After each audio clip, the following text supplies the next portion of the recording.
Hello, in this video, we are going to go over a review of rational expressions. This is information that is prerequisite information for your college algebra course, meaning you should know this coming in. However, here we're going to give you a little review, a little refresher if you don't remember quite all the details. So first of all, rational expression. What is a rational expression? Well, that's a quotient. Quotient means division of two polynomials. So you can see two rational expressions here in our first two examples. We're going to do several things with these rational expressions, and the first one is simplify. To get the most out of this video, I do recommend taking notes. Watch the video with a pencil and paper in hand, pause, maybe try some of the problems on your own, and then watch the explanation. Just sitting on the couch and watching it without doing anything is not going to be so helpful. You're not going to remember or get much out of it. So keep that in mind. Okay, so to simplify a rational expression, we want to cancel all the common non-zero factors in the numerator and the denominator. So anything that occurs in the top and the bottom can be canceled. Well, if we're going to cancel some factors, the first thing we have to do before we can do any canceling's fun. Sometimes people jump in and start canceling, but we can't cancel until you have factored both the top and the bottom of your rational expression. So let's look at a couple of those examples. First up, x minus 3 on the top.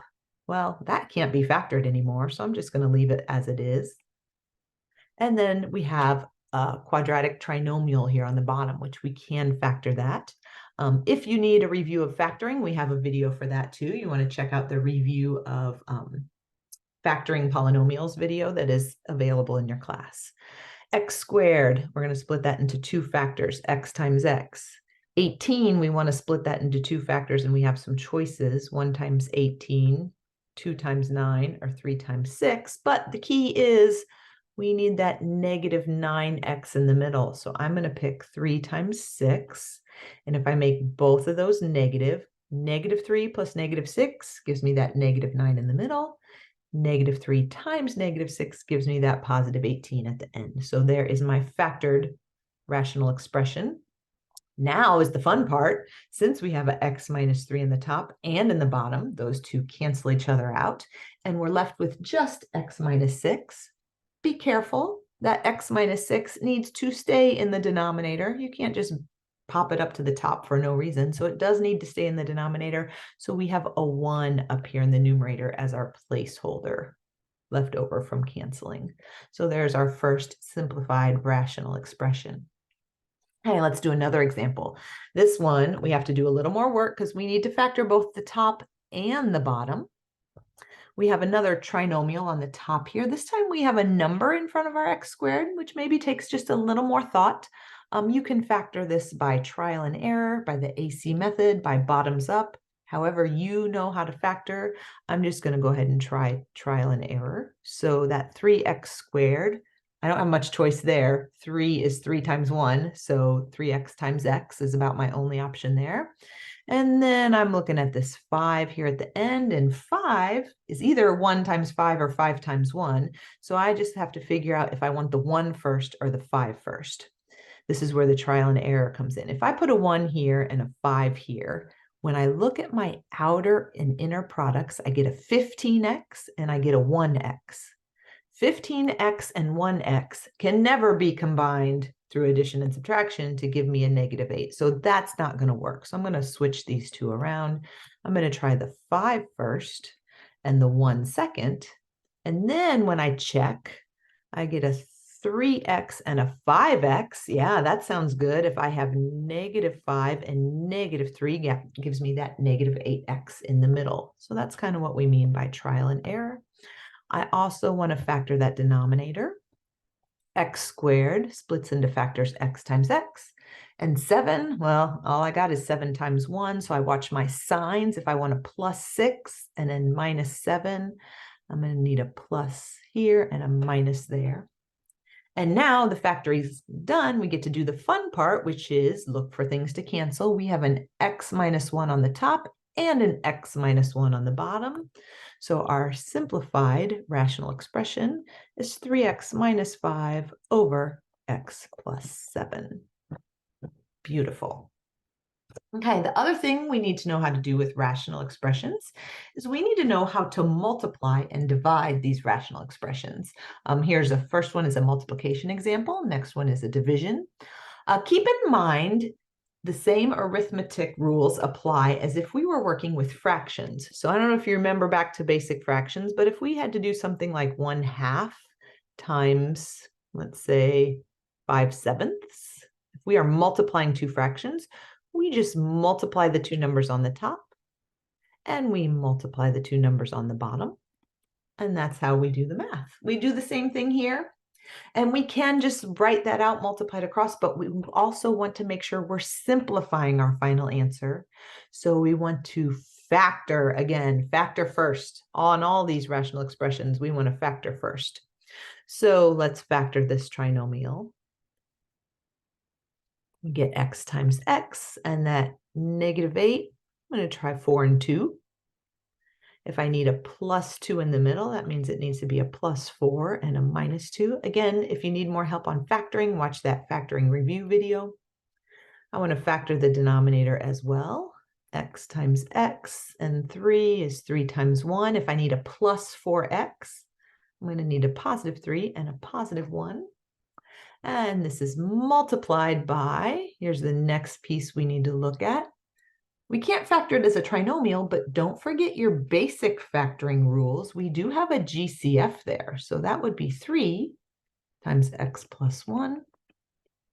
On the bottom, we have x minus 2. That does not factor any further, so we leave it just like that. And even though I still have these written as two separate fractions with the multiplication in the middle, think about what we did up here. Everything on the top is going to be multiplied, and everything on the bottom is going to be multiplied. I guess I'll go ahead and write it out. I usually just cancel after that step. Times 3 times x plus 1. And then the whole bottom, just straight across, all multiplied together. But that's not our final answer. We do want to simplify when we can. So the same thing we did in the first two examples, we're going to cancel any common factors. The x minus 2s, we have one on the top and one on the bottom. X plus 1, one on the top and one on the bottom. So what's left behind gives us our final answer. I'm going to write the 3 in the front just because I like it that way. Remember, multiplication is commutative, meaning you can write it in any order. So there is our final result. Now here's maybe a stumbling block. Your eyes go to, oh, there's a 3 on the top and a 3 on the bottom. Can I cancel those? Well, the answer is no. The 3 on the top is a factor. It is multiplied by x plus 4.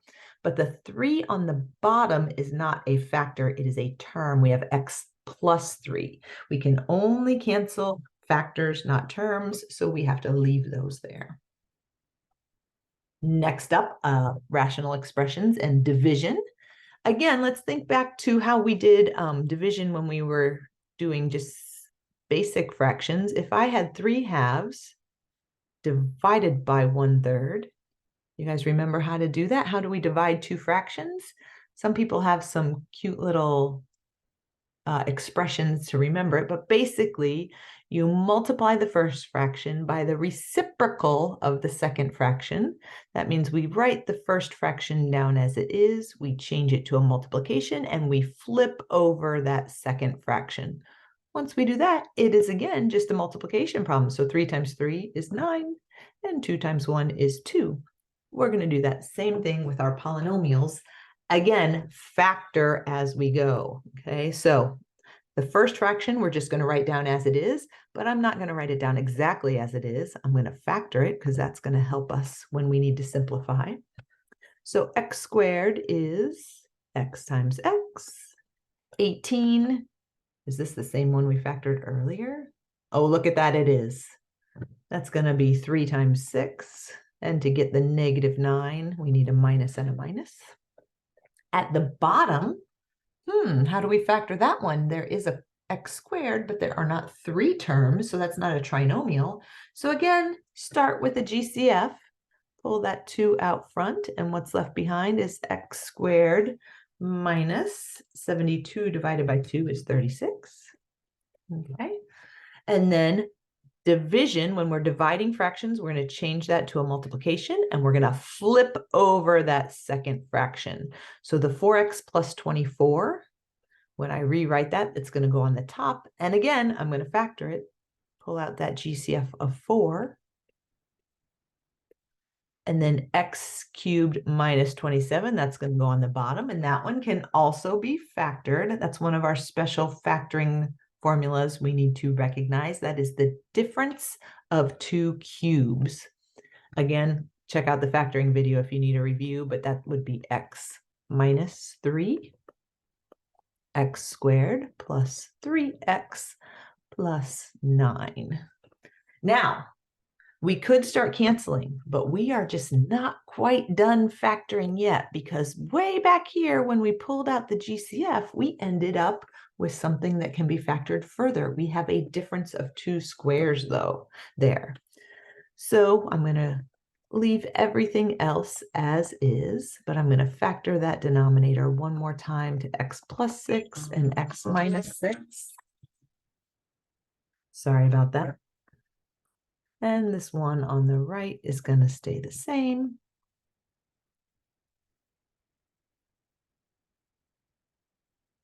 And then we're ready to have fun with our canceling. What do we have here? I've seen x plus 6 here and an x plus 6 there. They're top to bottom. Anything that's on top and bottom can be canceled. I got an x minus 6 and I got an x minus 3.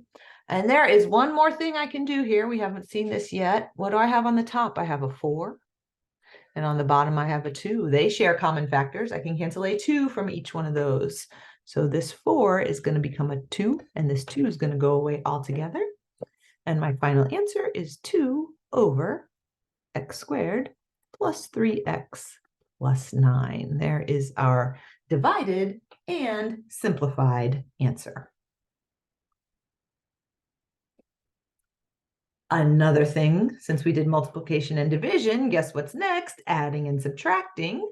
When we add and subtract rational expressions, it's actually a little more complicated than multiplying and dividing, because if, again, think back to basic fractions, we must have a common denominator. We're going to build those common denominators through multiplication. Again, let me show you an example with just basic fractions before we add those variables in there. So let's say we want to add 2/3 plus 1/5. Okay, you can't just do 2 plus 1 and 3 plus 5. It doesn't work like that. We need to have the bottoms of those two fractions need to match, or we need a common denominator. So 3 and 5 don't share any factors. So to find the common denominator, we can just multiply them together. So the common denominator we're looking for here is 15. We want the bottom of each fraction to be 15. So if we take that first fraction, 2/3, in order to make the bottom of that fraction 15, we would need to multiply by 5. 3 times 5 gives me 15. But if I multiply the bottom by 5, I need to multiply the top by 5 also, because we can't just go changing the value of that fraction. We are essentially multiplying by 1, so that doesn't change anything at all.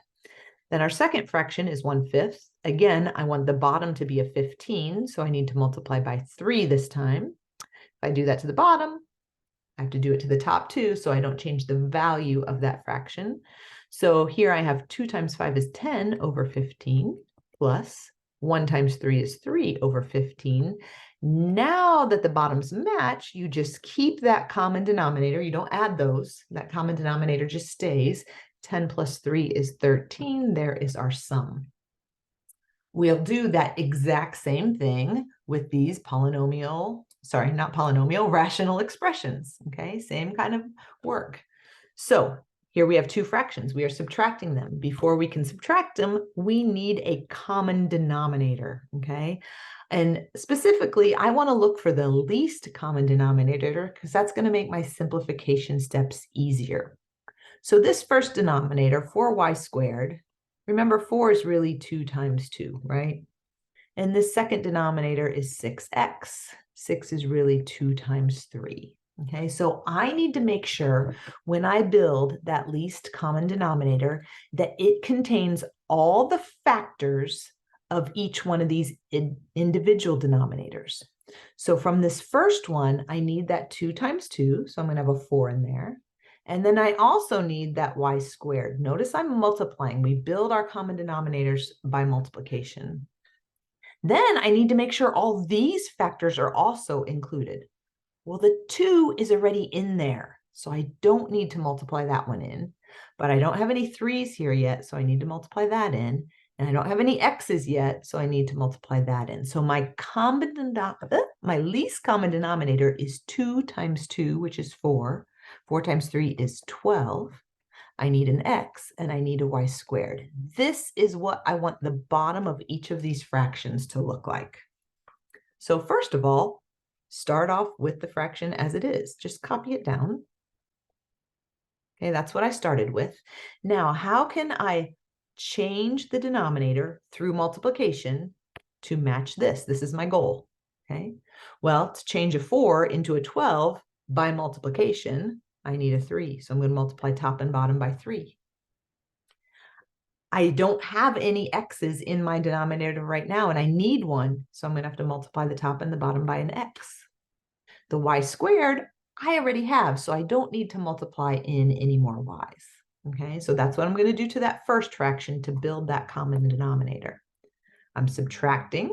I'm going to write down the second fraction as is, and then through multiplication, I'm going to build it up to look like our common denominator. I have a 6, but my goal is a 12, so I need to multiply in times 2.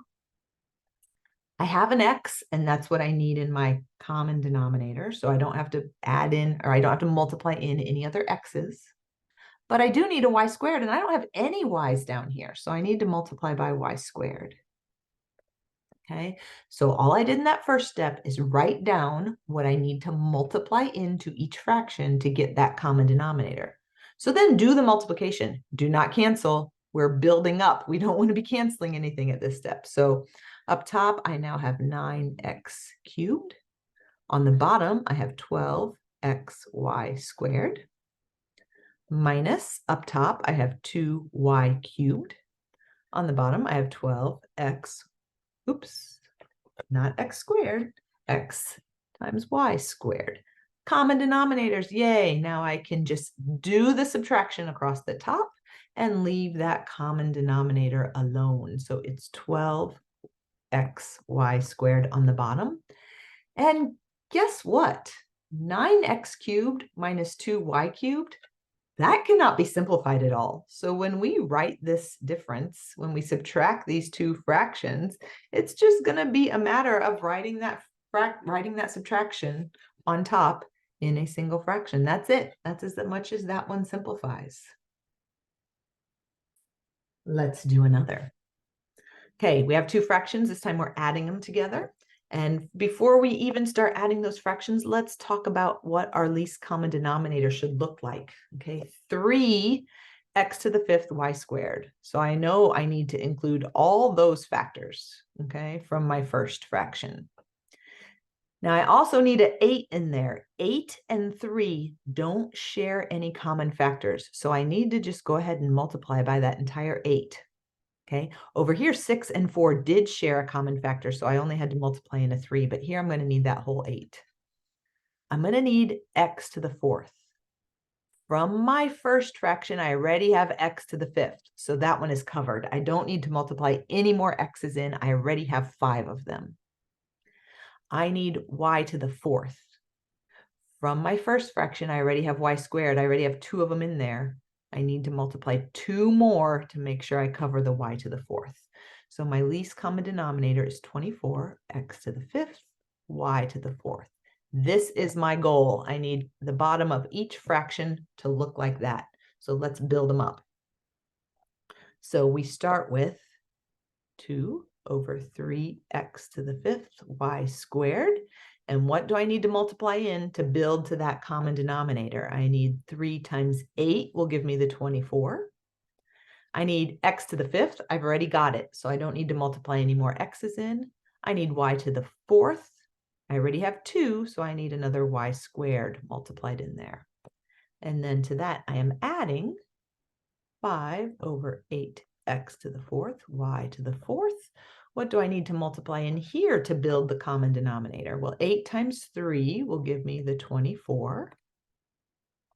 X to the 4th, but my common denominator has x to the fifth, so I need one more x on this side. Y to the fourth, that's what my common denominator wants, so I don't need to multiply in any more y's.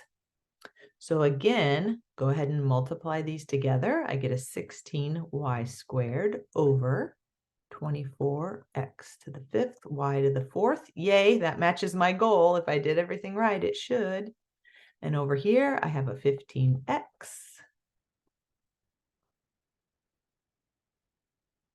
I have that common denominator, so now I can just add across the top.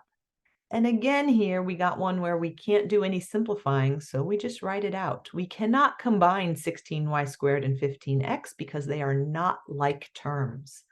Also, I can't do any canceling here in this last step because up on the top, these are terms, not factors. I can't cancel those x's because up top, we don't have it factored. We have two separate terms. So that is as much as we can simplify. One more of these. I have two examples here, but I think we're just going to do one more. Let's do this one next. So again, adding two fractions means I need a common denominator. Okay. Notice our denominators up here, we didn't have multiple terms. We just had a single term in each denominator.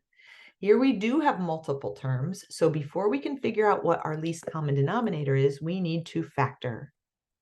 When in doubt in algebra, try factoring. See if that gets you anywhere. So the bottom of this first fraction factors into, let's see, if I want a -3, I need a -6 and a +3, okay? So that's the factoring of our first fraction. So if I'm gonna build a least common denominator, the first fraction has two factors, x -6 and x +3. My second fraction already has the x +3, so I don't need to multiply that in again. So this is my goal. That's what I want matching denominators to look like. So the first fraction already has that denominator. I don't need to change anything. Just leave it as it is. And that second fraction, it has an x +3 in the bottom. What it doesn't have is an x -6, so I need to multiply that in. So now I can have the matching denominators in the bottom. Yes, my order is different, but remember, multiplication is commutative. They are actually the same, even though they are written in a different order. And across the top, I have 6 plus 5 times x -6. This time, I can do a little simplifying up here. In our last two examples, we stopped there, but here, this can be simplified further, so I want to keep going. 6 plus, we'll distribute that 5. Don't lose your denominator. It just follows along. It doesn't change at this point. And then we do have some like terms there we can put together. So 5x, that stays, but 6 minus 30 gives us a -24 or a -24. So there is our simplified sum of our two original fractions. Okay, last topic in this review. So we simplified fractions, we multiplied and divided, and we added and subtracted. And now we're going to talk about complex fractions. And a complex fraction is sort of a fraction within a fraction. It's when you have either in your numerator or in your denominator, another fraction. So notice here, this is our main fraction line. So we have a fraction in the top and a fraction in the bottom. Basically, when you have these complex fractions, what you want to do is you want to clear out the denominators of those sort of sub-fractions, okay? We clear those denominators out through multiplication, okay? So for example,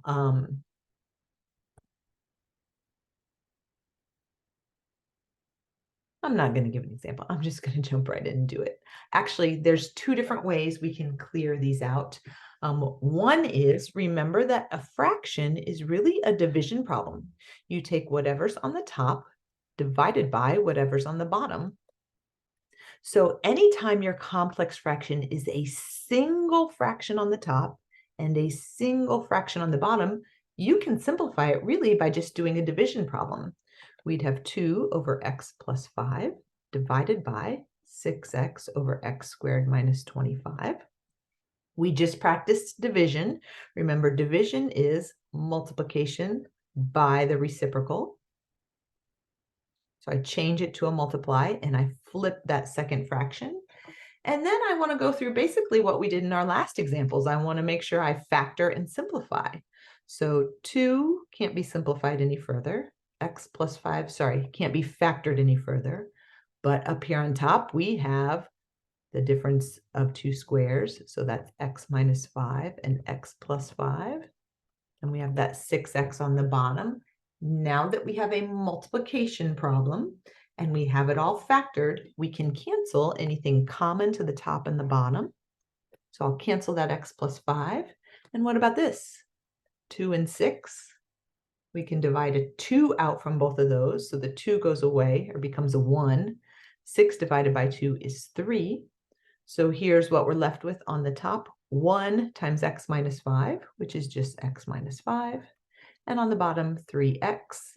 Can't cancel those x's because the top one is not a factor. There is our simplified complex fraction. We use division. We can only do that trick when there's a single fraction on the top and a single fraction on the bottom.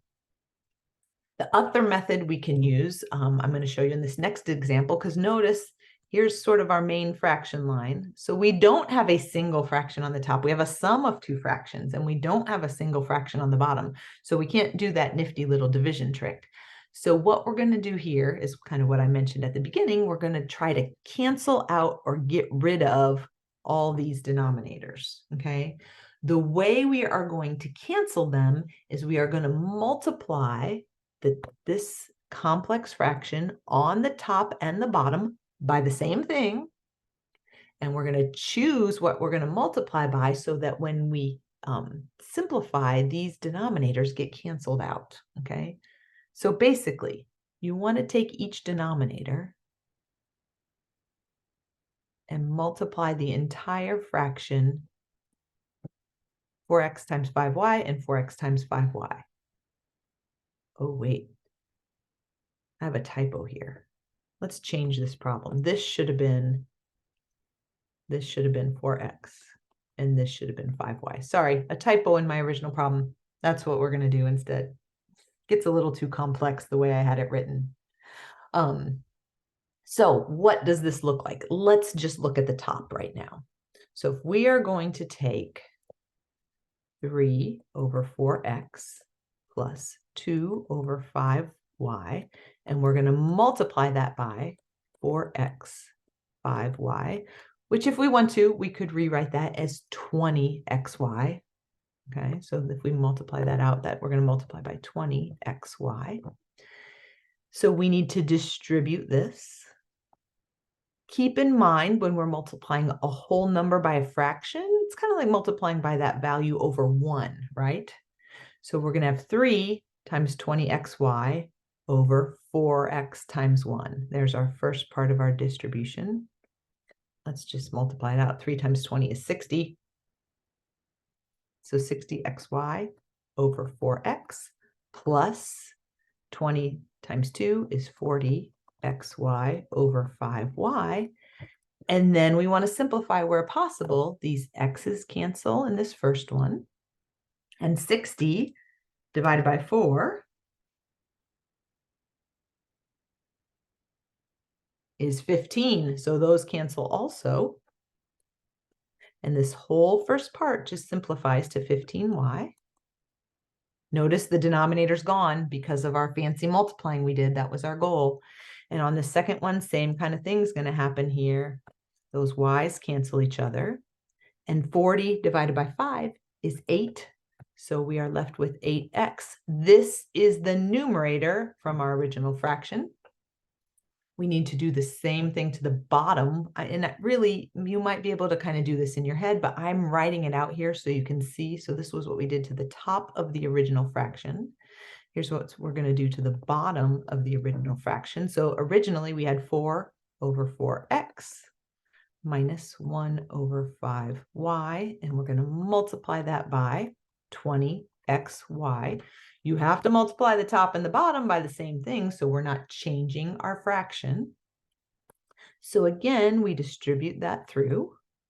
And again, if we're multiplying this whole number, you might think of it as over 1, so we can multiply with the fractions. So 20 times 4 is 80xy over 4x minus, this time we're just multiplying by 1. And then we want to cancel where we can. And this should always cancel out completely, so the denominator goes away. That's the whole process. That's why we chose the numbers we chose. 80 divided by 4 is 20y. And then here we get the y's canceling, and 20 divided by 5 is 4x.